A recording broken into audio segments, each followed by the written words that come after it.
Get on the gas.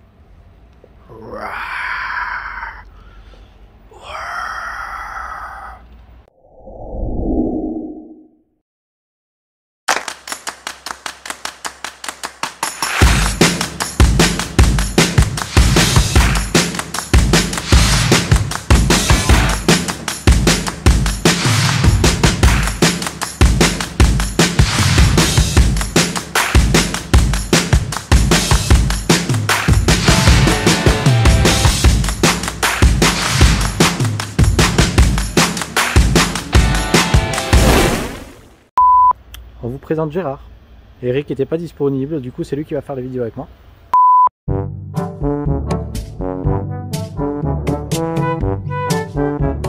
Bonjour à tous, bienvenue dans notre rendez-vous hebdo d'Eric et Hugo. Salut tout le monde. Qu'est-ce qu'on fait cette semaine? Alors cette semaine Hugo, on va parler du réglage des suspensions de base. Après t'avoir tanné pendant 2 mois. Voilà, Hugo insiste, a insisté beaucoup. Donc on va faire le réglage de suspension de base une fois qu'on a acheté sa moto pour pouvoir aller rouler. Donc c'est pas une préparation, mais c'est d'adapter les suspensions au moins à son poids et voir si les ressorts de suspension sont adaptés à nous. Oui, c'est bien avant même de penser à une préparation, surtout quand on débute, de déjà bien adapter la moto à soi. On a parlé sur une autre vidéo de tout ce qui était commande, mais c'est bien d'adapter aussi les suspensions parce qu'il y en a, ils ne comprennent pas pourquoi ils prennent des coups de raquette des fois.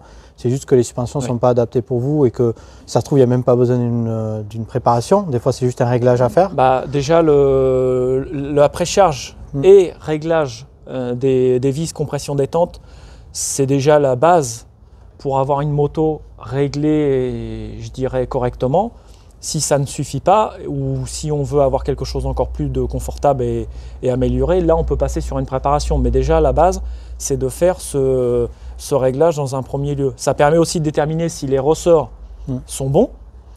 Donc on va voir un petit peu toutes ces étapes pendant cette petite vidéo. Voilà, donc important, surtout ça influe sur le pilotage aussi et sur la sécurité. Donc pensez à le faire. Donc on va voir ensemble comment on fait. Oui. Donc on commence par quoi?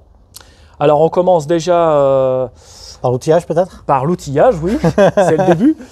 Donc voilà, il va falloir se munir d'un mètre pour pouvoir faire la précharge de l'amortisseur, d'un petit outillage comme un chasse, un marteau pour pouvoir régler l'écrou de précharge d'amortisseur, tournevis plat ou tournevis Torx pour les vis d'air de fourche qu'il faudra purger après chaque utilisation.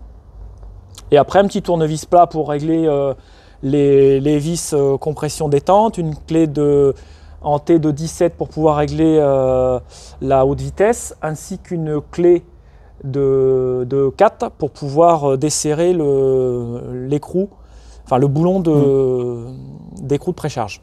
Ok, donc moi je vois les débutants quand ils viennent dans mes stages, puisque je fais uniquement les débutants, ça paraît complètement abstrait, la réglage des fourches, on a l'impression que c'est hyper pointu, mais si on veut vraiment que la base, on voit déjà l'outillage, il ne faut pas grand chose de spécifique on va dire. Non. Et on va voir dans cette vidéo du coup que c'est assez simple d'adapter déjà sa moto à soi et voir déjà ce que ça donne. Donc on va partir avec toi, donc explique-nous ce qu'on fait d'abord du coup. Donc sur l'avant, oui. Donc on va retrouver sur la partie haute de la fourche des petites molettes de réglage où on permet de régler la compression. Donc pour avoir le réglage standard, on va dévisser à fond la molette et on va revisser en comptant le nombre de clics. On va jusqu'au fond. Voilà. On va avoir un total, je vais dire une bêtise, d'une vingtaine de clics. Le réglage standard sera la moitié, donc 10 clics. 10 clics sera le réglage usine de la moto. Aussi bien pour le haut que pour le bas de la fourche, c'est le même procédé. Donc on dévisse à fond, on revisse en comptant le nombre de clics et on se met au milieu. Ça permet déjà d'avoir le réglage standard. Après, si on veut durcir un petit peu la fourche, on pourra, avec les molettes ou les petites vis de réglage, tourner en vissant.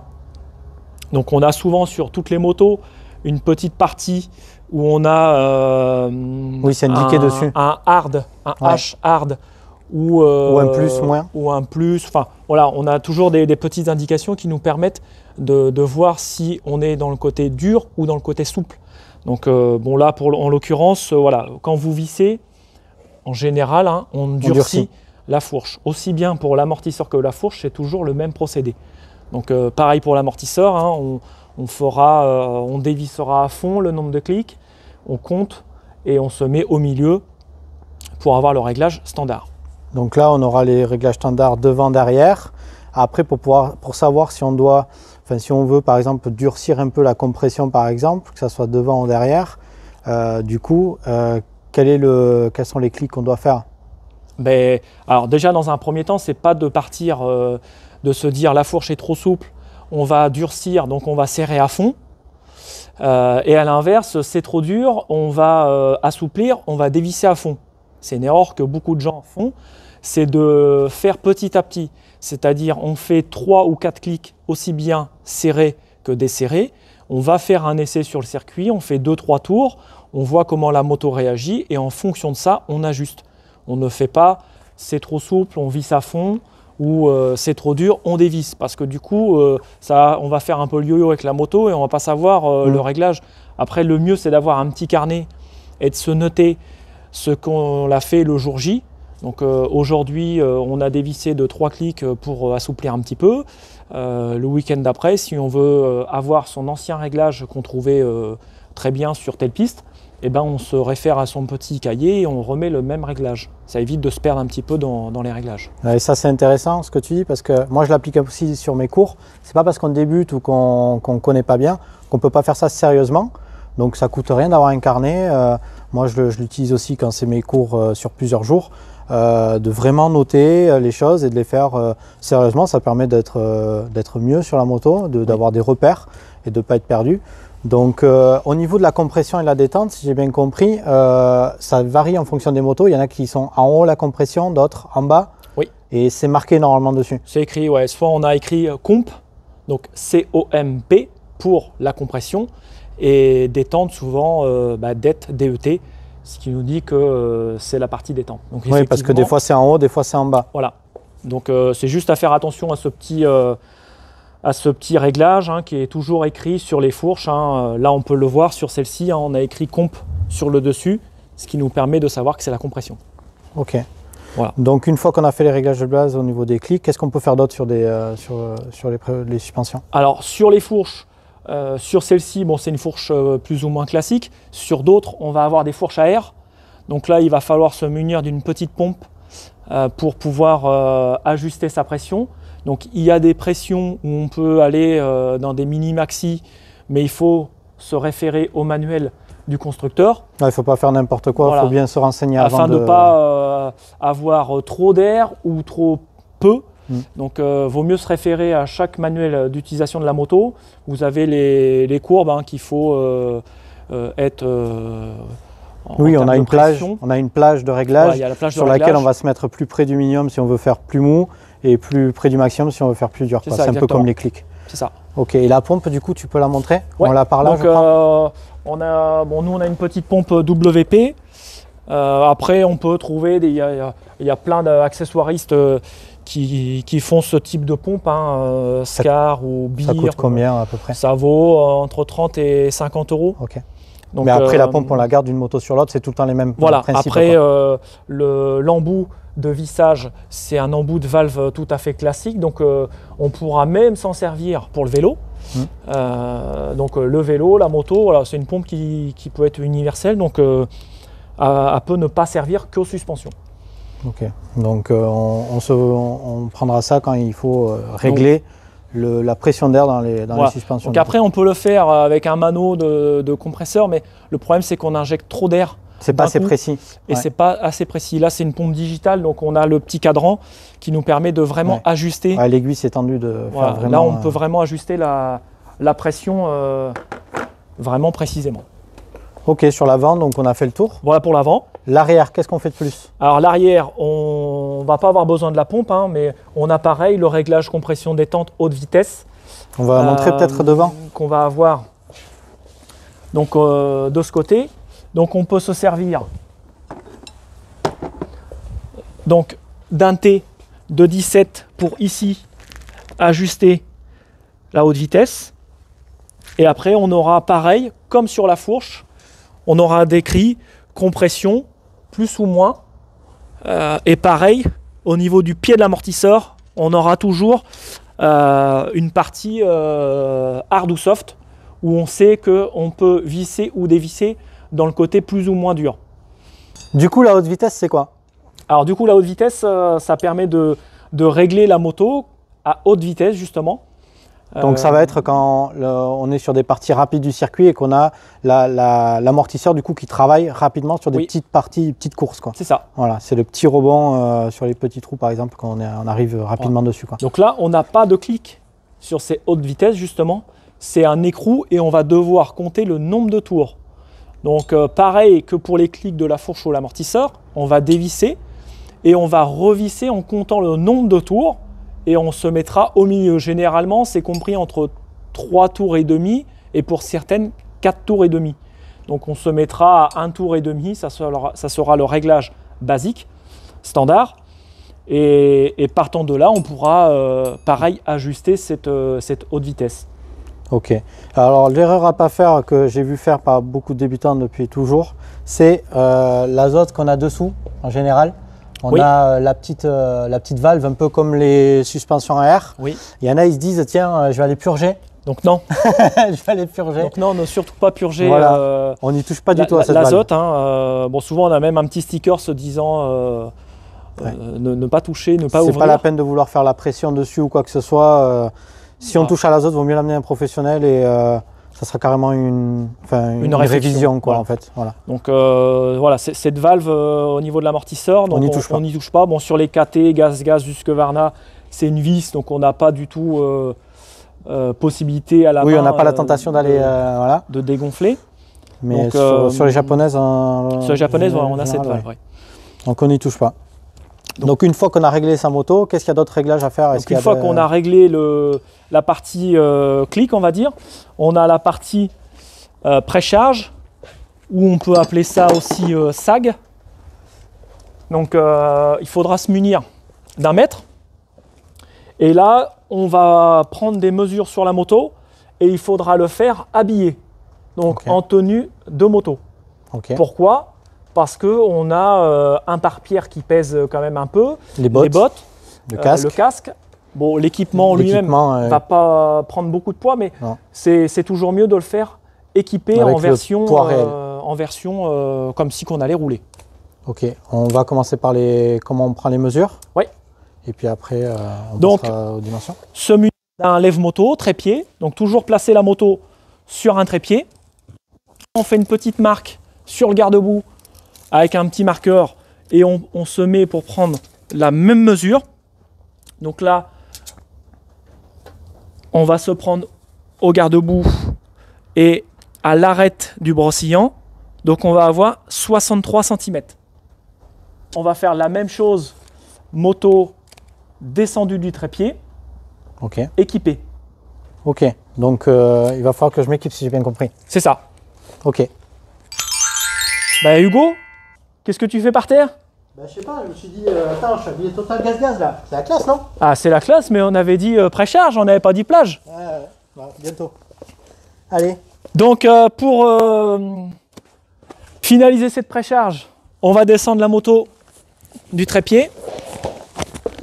Je remets la droite. Alors tu vas monter sur la moto, Hugo. Donc on se met en position, je dirais standard, hein, la position au centre de la moto. Pied sur le repose-pied. Bon, l'autre pied sert à se maintenir avec le trépied. Et on va reprendre la même mesure que celle qu'on a prise déjà tout à l'heure. Donc on se remet à notre petit repère sur le garde-boue. Et on va prendre à l'arrière toujours du brossillant. Donc on va avoir 53,5. Donc on prend notre première mesure qui est de 63, moins 53,5, ça nous fait 9,5. Donc 9,5 qui est une très bonne précharge pour rouler aussi bien en motocross qu'en enduro. C'est quoi la fourchette en gros Alors, la fourchette est comprise entre 90 et 100. 100 mm. Donc là, on est à 9,5, donc là, c'est très bien. Pourquoi cette précharge de 9,5? Alors surtout quand on va aller rouler, alors soit en enduro, soit en motocross, des jours où il y a de la boue, on va emmagasiner du poids sur le pilote ainsi que sur la moto. Et du coup, si on est déjà au max de la précharge, avec le poids de la boue, on va être complètement au-dessus et la précharge ne sera plus bonne. Donc c'est pour ça c'est bien de se laisser une petite marge. Donc 9,5 c'est vraiment une précharge idéale. Donc une fois qu'on a fait du coup cette précharge, on va avoir à faire la course morte de l'amortisseur qui est généralement compris entre 25 et 35 mm. Mais Jamy, c'est quoi la course morte? La course morte. Alors la course morte, c'est ce qui permet d'avoir, comme son nom l'indique, une course morte. Donc, on va appuyer sur la moto et quand on va lever le garde-boue arrière. Voilà, c'est cette course-là. Et ce débattement qu'on a là, ça s'appelle la course morte. C'est ce qui permet, dans des trous de freinage notamment, de ne pas avoir la moto qui va venir nous taper dans les fesses. Si on a la moto qui a 0 course morte, on va avoir la moto tendue et dans des zones de freinage, la moto va venir nous taper dans les fesses et voire nous éjecter ou pas avoir la moto ne va pas être plaquée correctement au sol et on ne va pas pouvoir avoir un freinage idéal. Donc c'est vraiment important d'avoir cette course morte. Généralement, quand on a la précharge qui est bonne, la course morte est également bonne aussi. Oui, l'une va avec l'autre. Par contre, si on a une grosse différence entre les deux, c'est là qu'on va se rendre compte que les ressorts ne sont pas bons. Oui. Donc là, si on avait trop ou pas assez au niveau de la précharge, il faudra se munir de la fameuse clé de 4 pour venir desserrer le boulon d'écrou de précharge et après venir détendre ou retendre l'amortisseur. Donc il faudra surtout ne pas oublier de remettre la moto sur le trépied parce que si on essaye de tendre ou d'étendre le ressort, on a la pression de la moto et ça nous met une petite pression sur l'écrou de précharge et c'est beaucoup plus difficile à visser et à dévisser. Donc il faudra toujours remettre la moto sur le trépied et de dévisser ou revisser votre écrou de précharge. Donc ça c'est vraiment important. Donc la course morte, on peut aussi la contrôler simplement, on appuie un peu sur la moto, on se remet au même réglage. Donc moi j'ai fait une petite trace au marqueur, on se remet au même réglage. Et là Hugo, tu vas monter le garde-boue arrière tout doucement. Voilà, donc là on a quasiment 3 cm. Donc c'est ce qui nous permet de voir que nous avons une bonne course morte. Donc ça, on le met sur le trépied si on est tout seul et on remesure. Oui. Et on voit les 3 cm. C'est ça. Ce qui est important d'avoir, c'est les 3 cm et pas faire l'inverse. C'est-à-dire qu'il ne faut pas se dire que c'est la course morte qui n'est pas bonne. Il faut se mettre au bon réglage course morte. Et si on n'arrive pas à régler notre précharge, là, ça veut dire que le ressort n'est pas bon. Voilà. Pas l'inverse. Donc selon le poids, parce que les tarages des ressorts sont pour des pilotes lambda, monsieur tout le monde, donc qui est compris entre 70 et 80 kg à peu près. Donc si on n'est pas dans cette valeur, il est possible que les ressorts soient changés par des ressorts plus souples ou des ressorts plus durs. Donc si on n'arrive pas effectivement à régler sa précharge ou sa course morte, il faudra peut-être passer par la case remplacement de ressort, donc, qui est un petit peu plus coûteuse mais qui vous permettra d'avoir vraiment la moto réglée à votre poids. Oui, je le redis, hein, quand on débute, c'est important d'avoir une moto la plus adaptée possible pour vous et pas vous mettre un autre handicap parce que quand on débute, le circuit, ça peut être déjà un handicap. La moto en elle-même, elle a beau être bien réglée, ça peut être un handicap aussi parce qu'on n'a pas l'habitude. Oui. Donc se mettre encore plus des barrières, c'est se mettre en difficulté et peut-être même se dégoûter et se dire j'y arrive pas. Oui, tout à fait. Il suffit de bien régler la moto et on se rend compte qu'on roule beaucoup mieux, qu'on a moins mal au bras et qu'on y arrive beaucoup mieux. Donc après on passera sur un tuto prochainement sur tout ce qui est préparation, savoir en quoi ça consiste en tout cas. Alors on pourra passer effectivement par la préparation, mais on pourra passer aussi avant tout par l'entretien. Oui. L'entretien de ces suspensions, c'est vraiment important. Beaucoup de personnes les négligent ou attendent que ça fuit pour faire un entretien. Donc il faut savoir que il faut aussi entretenir les suspensions comme on fait la vidange de sa moto. Donc les suspensions se vident aussi, même si ça ne fuit pas. Donc chauffe, elle s'use. Voilà, ça perd ses propriétés. Donc il faut vraiment faire l'entretien de ces suspensions assez régulièrement. Donc bon, ça on le verra dans un prochain tuto. Et après je pense qu'on pourrait aussi développer un petit peu le côté préparation pour faire voir un petit peu à quoi ça consiste. en quoi ça consiste. Oui. Qu'est-ce que c'est? Bon, du coup c'est bon, on a fait le tour pour cette fois-ci. Voilà, on a fait le tour pour ce petit tuto. Si vous avez des questions, n'hésitez pas, on se fera un plaisir d'y répondre. Et puis on se retrouve du coup mercredi prochain pour un nouveau tuto. C'est ça. Voilà. On se dit à plus. À bientôt. Ciao. Ciao. Donc on enchaîne sur l'avant. Donc on enchaîne sur l'avant. Donc tu dis quoi sur l'avant? Je sais pas, qu'est-ce qu'on dit sur l'avant. Il y a un guidon. C'est toi le préparateur, c'est pas moi. Un guidon. Il y a une roue. Il y a une roue. Il y a une roue. Il y a des pneus. Il y a des pneus, il y a du frein. Voilà, c'est. Voilà. Ensuite l'arrière. Allez, à la semaine prochaine pour une nouvelle vidéo. Voilà.